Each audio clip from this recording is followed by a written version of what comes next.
In this episode of Special Assignment, we look at the fate of 97 primates who were so badly neglected they were starving to death. We trace their painful journey and look at whether, for the remaining monkeys, there is any hope.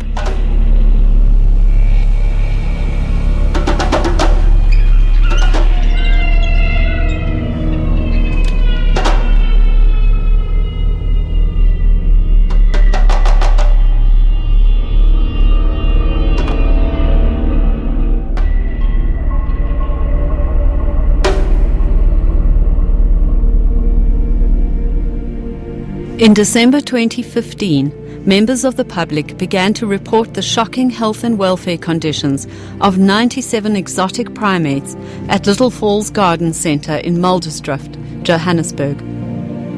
New World Primates, an online primate group, acted quickly. Members of the public kept on reporting that there's something wrong at the tea garden. So eventually I asked Elise and CNN to go and have a look. I think it was late December or early January 2016 then. Elise phoned me. She was devastated. She was crying and carrying on and said that the monkey is half dead and the monkeys are looking very, very bad, very poor condition. So we suggested between us again that she phones the NSPCA. Elise later reported that Isabel from the NSPCA came out. They took one capuchin away. So we decided that a group of us will go to the center and we'll speak to the owner. We got there. It was beautiful. The grass is green. It's water. The plants lush. It's really stunning. You could see the cages from far. Very, very big enclosures. But as you got closer, reality, you could see the monkeys didn't get food. You could see they're very skinny, parasites on them. The workers took us to a guy, he called himself Derek. And he said, he is feeding them. It's costing him 45,000 Rand a month to feed the monkeys. And we said, but we don't see food. So he said, no, he is feeding them. And we said, but we don't see them and they're in a very bad condition. Can we assist? Can we help? And he was very nice, and he said, yes, we can. The day that we were there, we said to him, the condition. He said, no, it's the alpha male. It's mating season, and that's why all of the monkeys are so skinny, because they fight for food. Alpha male eats first, and then the rest must wait. But we couldn't see a fat monkey. That was the alpha male. But Derek Fourie, the manager, had no explanation for the parasites on their bodies, their listlessness, and their filthy cages and water. So on New World Monkeys, we started a drive, and we said we need food, we need money, we need stuff like that. And then Elise would take the money, she would go and put it in. She spoke to the workers, the guys that were feeding the monkeys, and she helped them. And she said, this is how you feed the monkey, this is the type of food that you must give them. So that worked for a few weeks, but there was not really an improvement in the condition. Where were the NSPCA in all of this? The NSPCA were missing in action. I know a few people phoned them, contacted them. They begged them to go out to Little Falls. Nothing came of it. I think every month we phoned, I can't tell you how many phone calls we made. How we tried to do something to get them away. How do you take like 100 monkeys away? It's not possible if you don't get help from an official viewpoint. Not knowing where else to turn, the primate group contacted IPR for help. We first heard about the Little Falls monkeys through very concerned members of the public. We were getting emails, telephone calls. People were very concerned, saying that they were in terrible condition. A visit to the centre confirmed the worst of the reports. It was very traumatic because we went cage past cage past cage of thin, starving monkeys. And it was just, I really couldn't believe it. And the manager, he turned around and he said to us, so it's not that bad, is it? And I said, sir, your monkeys are starving to death. I went round the back and there were these 3 monkeys, and the one, he held out his hand to me, and I said, hang on buddy, I'm coming to get you. I made that monkey a promise, and I didn't know how we were going to get it or how we were going to do this. Over 2 weeks later, the animals were in a desperate state. Derek Foure's sister, Adelian Tuxapeus, the owner of the monkeys, is facing charges of defrauding her late husband's will. Sue claims she was in constant contact with the NSPCA, but lost faith in the organization helping the monkeys when they failed to take decisive action. IPR got a court order and seized the monkeys from Little Falls on the 23rd of April last year. By then, only 49 remained. It took us a long time to go in on the day of the rescue. The police wanted to make sure all the legal procedures were followed. They had to call the owner and the manager, and we had to cut the locks because they wouldn't let us in. We got 30 or so student vets. We got a whole cavalcade of people to help us get the monkeys back here safely. What did you just do? Hit me in the face. I wasn't. In this clip, Derek Faure, in a black shirt, is accosting a news cameraman. I'm protecting myself. No, I wasn't touching you. You hit me in the face. Yeah. When I had settled everybody, medications, got everybody going, I went for a private moment. Now to the back of the monkeys, and my monkey wasn't there, the one I made a promise to. And it upset my whole day. I don't know, from that point in the day I was just like, I don't know, numb.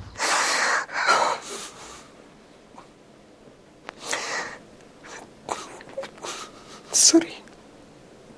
They were terrible. We didn't think they're going to make it. You know, if you look at the photos that I sent you, they were in terrible, terrible condition. I know they gave them Energate, things to eat.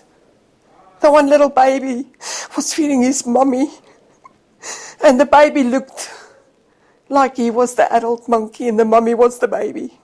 She was so skinny. It was heartbreaking.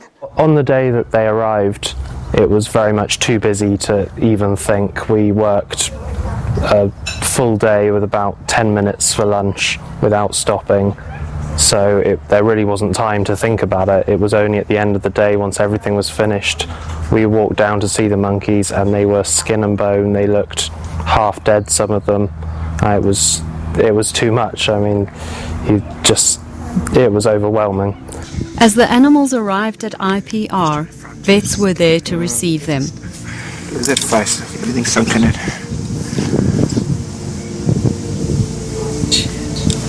That's insane, I've never seen something like that. The vet did everything he could to help this dying monkey, who succumbed a few minutes later.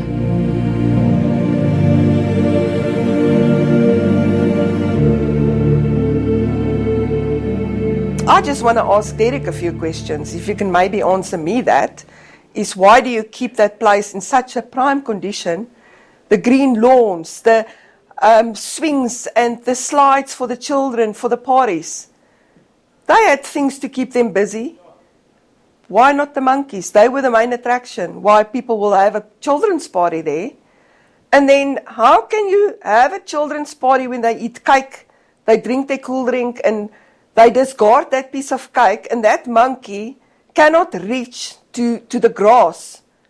How can you be so cruel? How can you water the grass, but you forget to put water in the enclosure? And if you do, most of them on the floor. Doesn't make sense. And I also want to know, why didn't he sell them? When you can't feed something, half of them, in my opinion, died.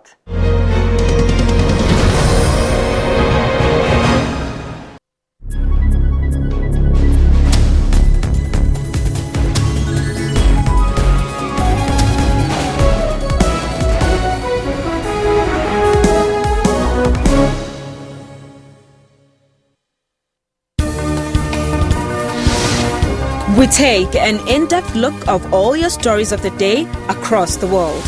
Last month, Mkhwebane said that the bank had failed in its duties to protect the public by not ensuring that ABSA repaid an apartheid-era bailout given to the failed bank, Bank-Corp.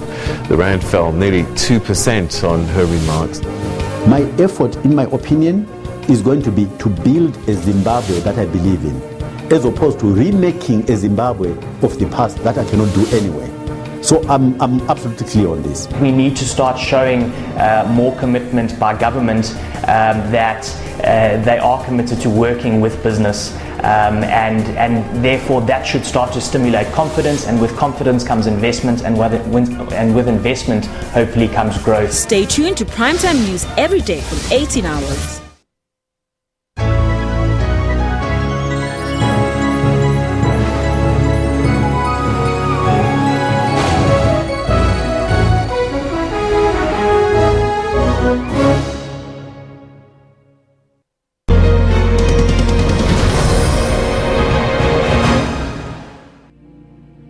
The news of the 49 rescued Little Falls monkeys who were starving to death made headlines. The NSPCA Wildlife Protection Unit conducts routine inspections at Little Falls Nursery. Prior to the current case, the NSPCA Wildlife Unit issued warnings for contraventions witnessed, as well as recommendations to improve the welfare and well-being of the animals in their care. Despite testimonies to the contrary, the NSPCA disputes that they were at Little Falls in January in 2016. At no point whatsoever was the NSPCA in the possession of any of the animals owned by Little Falls Nursery, nor did any animal of theirs die in our care. No contraventions in terms of the Animal Protection Act 71 of 1962 were seen, but recommendations with regard to the diet were made. Organizations that deal with these animals, or anyone who sees concerns at a facility, should report it to us. Like I said, that we are the authority, the national authority for enforcing the Animals Protection Act, and we only know about these facilities or these concerns if it's reported to us. IPR laid a cruelty charge against Toxopeus and Fourie. Despite photographic and eyewitness evidence, the prosecutor said the SPCA's contradictory evidence is an obstacle to fighting the case. Brett Tate, IPR's former legal counsel, said that the NSPCA was either unwilling or unable to give a statement, which seriously hampered his firm's efforts to fight the case. During our inspections, we didn't see that the animals were in such a bad way. If the animals were in such a bad way, we would have acted immediately. It's unfortunate, and I'm going to mention is that sometimes emotional factors come into play with organizations or inspectors that doesn't know how to interpret the law and work according to what the law allows you to do.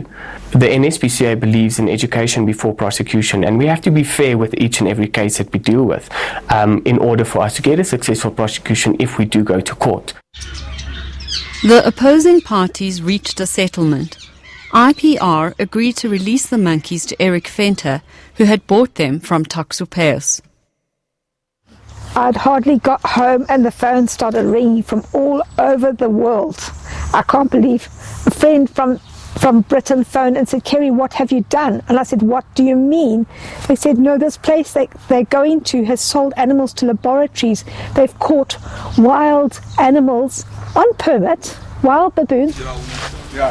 It's football, man. I love monkeys. Why do you think I bought them? Really? Actually, we shouldn't. Eric Venter, the owner of the safari park the monkeys were sold to, had a permit to trap indigenous primates. He sold them to laboratories, including to Wits University. This footage from 1993 was taken on his farm by undercover members of South Africans Against Vivisection. A dead vervet lies in its feces, next to it, a dying vervet. A family huddles together, a dead baboon at their feet. The South Africans Against Vivisection members wrote affidavits attesting to what they saw. Academic Michelle Peckover stated that the animals were traumatized and there was acrid water but no food in the cage and a strong stench. In the lab cages, the primates had neither water nor food. Pickover's research uncovered Venter received around 75 rand a baboon and had shot them when he could not sell them.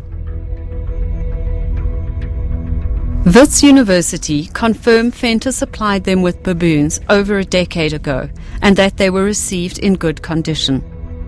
They acknowledge that they still experiment on animals. In addition to owning Eventiara Wildlife Park, a zoo, Venter also owns Mpatamacha, a massive animal auction facility.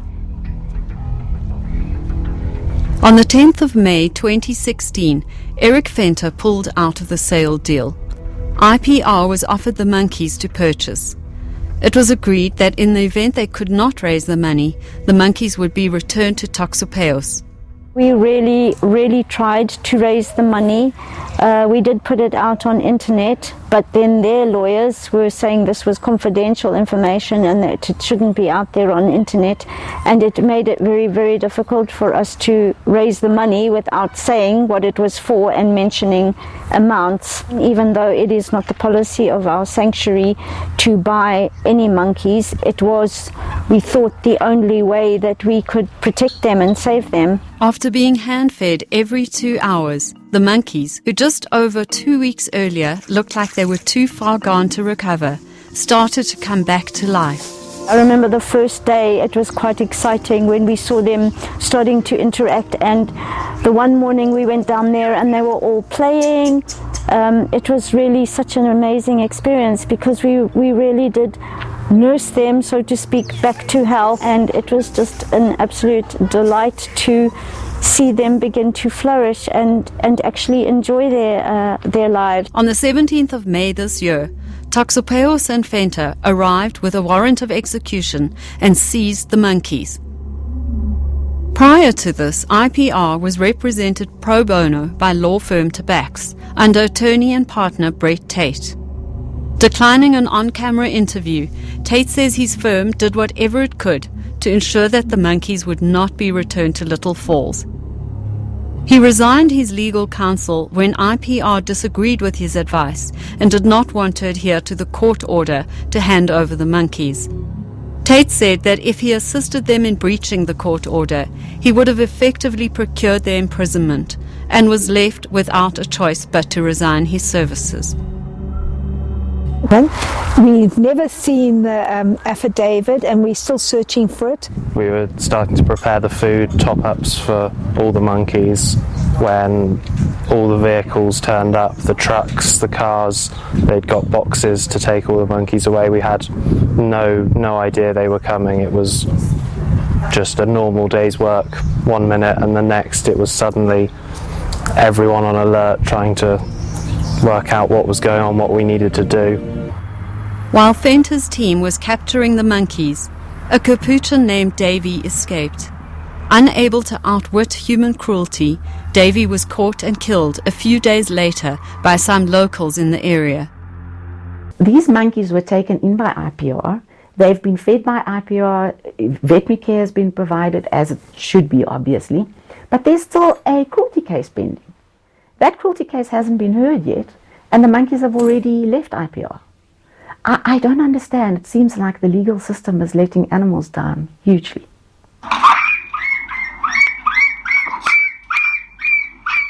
You cannot be serious. The following is footage of Venter's crew capturing the monkeys from IPR.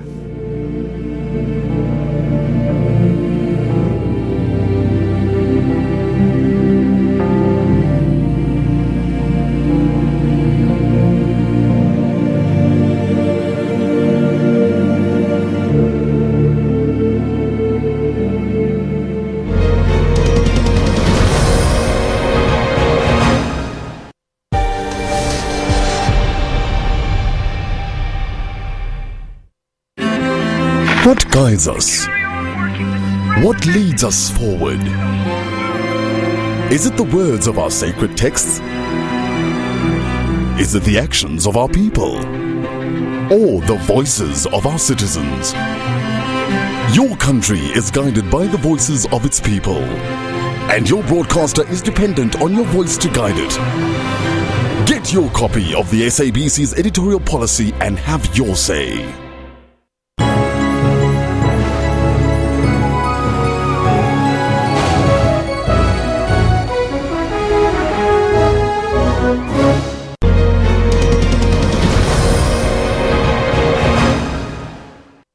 While IPR is trying to help the monkeys in Venter Zoo, experts have also raised concerns about the increase in the trade in exotic wildlife in our borders.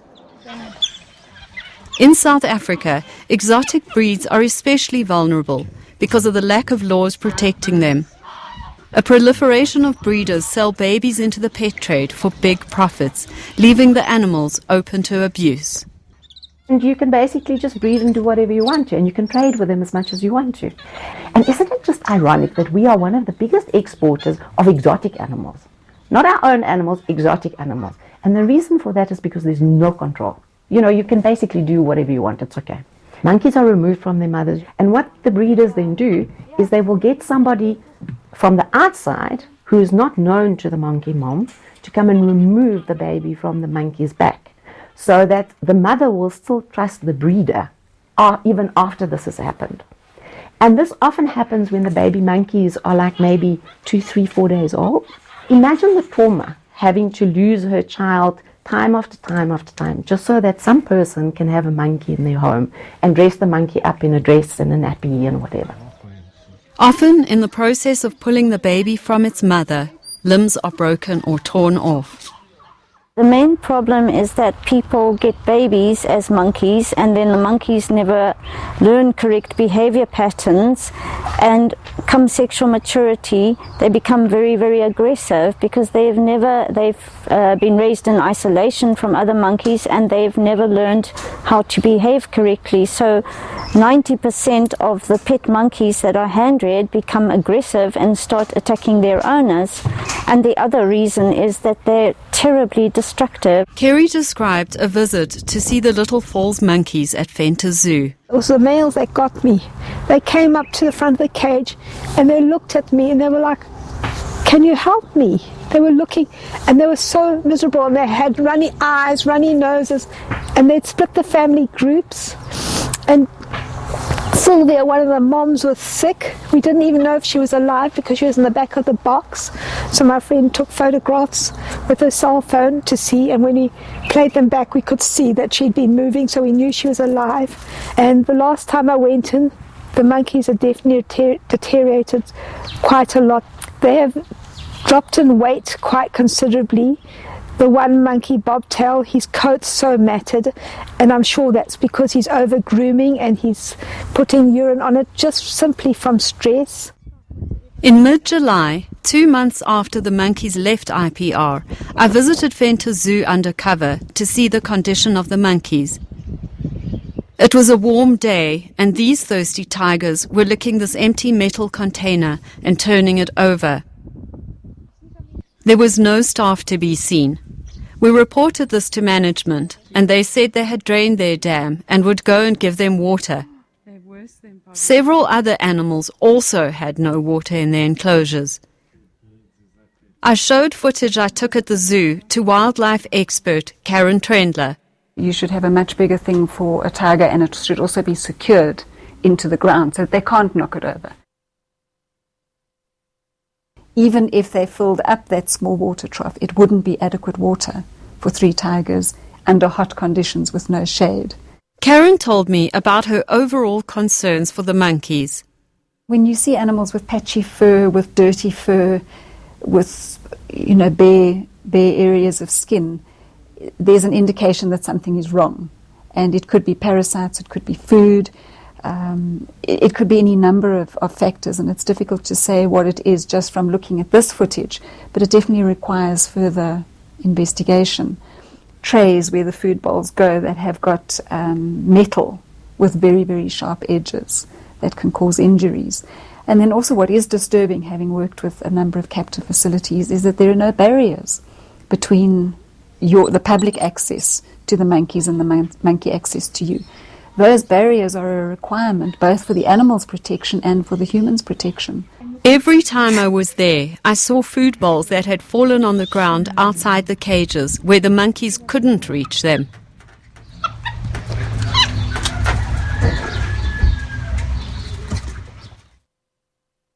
Where you've got feeding systems where the bowls are being put into and the monkeys are able to get those open and the bowls are lying outside, you have no idea whether those monkeys have knocked that food outside before they've eaten or after they've eaten. So you have no idea whether they're actually getting adequate nutrition or not. In accordance with the court order, IPR is allowed to get a vet to check up on the monkeys once a month. Their diet sheet indicated an adequate diet, but on a number of undercover visits, images of their food showed starchy, cooked meals that looked like leftover human food. This squirrel monkey is eating fried chips. In this case, these monkeys would be eating a lot of fruits and leaves and shrubs and flowers and things and in the jungle, a jungle type setting. So when you're giving them soft cooked fruits like this, they're getting too many fats. They're probably getting, preservatives and things as well, but also it's good for their teeth and their jaw muscles and everything to have harder fruits and leaves and bark and things that they can chew on. Over a few visits to the zoo, I noticed a deterioration in the condition of a capuchin named Bobtail. I think the footage of Bobtail is deeply, deeply disturbing. That is an animal that has an urgent need for proper veterinary evaluation. He definitely has psychological problems.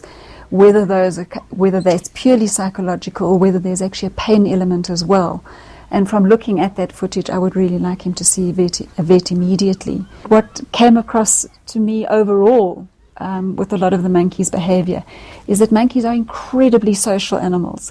There's constant interaction. They get that stimulation, that interaction from one another, from their social structure. They learn to be social. That's part of their life.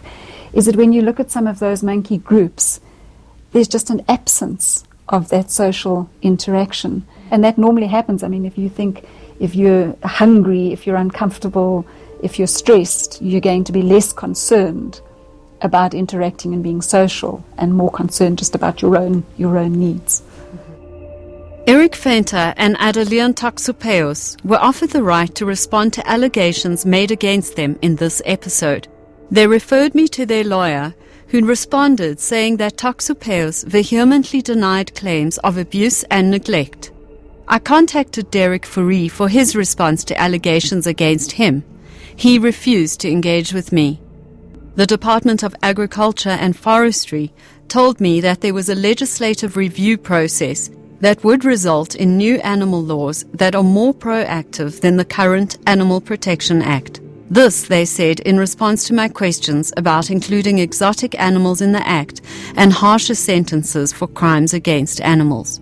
These empty structures and tunnels into the trees were the living and playing ground of the Little Falls monkeys for a year. It was here that they were truly happy. They are deeply missed by IPR and the monkey community, who live with the hope that one day the sanctuary will become their permanent home.